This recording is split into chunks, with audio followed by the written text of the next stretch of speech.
Hola a todos. A continuación vamos a abordar la proposición 1.29 del libro de Euclides, que nos dice que una recta transversal a dos rectas paralelas forma con esta ángulos alternos internos iguales entre sí. Un ángulo externo igual al ángulo interno no adyacente del mismo lado también van a ser respectivamente iguales, y los dos ángulos externos los dos ángulos internos del mismo lado suman 180 grados. Entonces, prácticamente, ahorita voy a ir diciendo cuál es cuál ángulo, con quién. Entonces, vamos a ir haciendo esta demostración por partes, ¿va? Lo primero que quiere este problema es demostrar que los ángulos alternos internos son iguales. Entonces, yo quisiera probar que el ángulo AGH es igual al ángulo DHG, que serían los ángulos alfa y beta respectivamente. Entonces, yo quiero demostrar que alfa es igual a beta. Esta demostración la voy a hacer por contradicción. Voy a suponer que alfa es distinta de beta, del ángulo beta. Entonces, sin pérdida de generalidad, uno de los ángulos es mayor que el otro. Entonces, yo lo que voy a hacer en este caso es suponer que el ángulo AGH es mayor que DHG, es decir, que el ángulo beta es mayor que alfa. Entonces, yo voy a suponer que el ángulo beta, perdón por esto, que el ángulo beta es mayor que alfa. Entonces, como beta es mayor que alfa, yo lo que puedo hacer es sumar de ambos lados un ángulo delta, que en este caso el ángulo delta representa el ángulo HGB. Entonces, yo tendría que beta más delta es mayor que alfa más delta, ¿sí? Pero beta más delta forman un ángulo llano con respecto a la recta AB.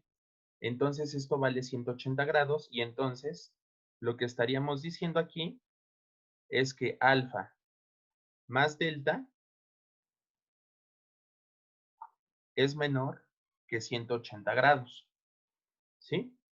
O lo que también es igual o equivalente a decir que alfa y delta es menor que dos ángulos rectos. Entonces, como alfa y delta son ángulos internos del mismo lado determinados por esta secante, tengo dos rectas. Entonces, por el quinto postulado de Euclides, como yo tengo dos rectas y una tercera que las corta en los puntos G y H, tal que los ángulos internos que determina de un lado, que en este caso es alfa y delta, suman menor que dos rectos, pues estas dos rectas en algún punto se van a cortar, ¿no? O sea, cuando yo las prolongue lo suficientemente, se van a cortar en un punto. Pero esto sería una contradicción. ¿Por qué? O sea, esto no es posible. No es posible que estas rectas se corten, ya que por hipótesis yo tengo que estas rectas son paralelas. O sea, no es posible que estas dos rectas se vayan a cortar en un punto, ¿sí? Ya que por definición las paralelas, por más que las prolongamos, nunca se cortan.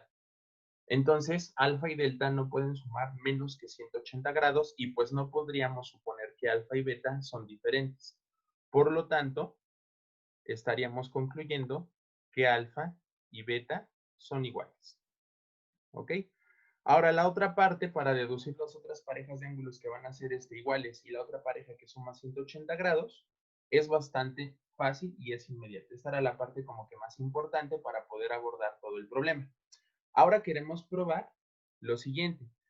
Queremos ver que un ángulo externo igual a un ángulo interno no adyacente del mismo lado son iguales, ¿sí? Entonces, ¿cómo puedo demostrar eso? O sea, prácticamente yo lo que quiero ver es que el externo, que en este caso sería BGE, que corresponde a gamma, es igual al ángulo DHG, que corresponde a alfa. Si yo quiero ver que alfa y gamma son iguales, pues esto lo puedo hacer a través de una noción común. Por hipótesis, yo tengo, bueno, lo que sí podría usar es que beta y gamma son iguales, por ser opuestos por el vértice G.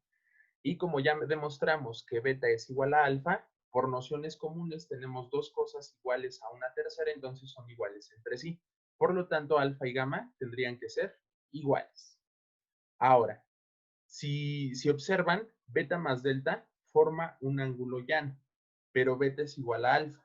Entonces, beta más delta es lo mismo que alfa más delta y en ambos casos la suma es 180 grados. Por lo tanto, los ángulos internos de un lado determinados por una recta transversal a dos paralelas, estos ángulos internos siempre van a sumar 180 grados. Y con esto concluimos la proposición 1.29.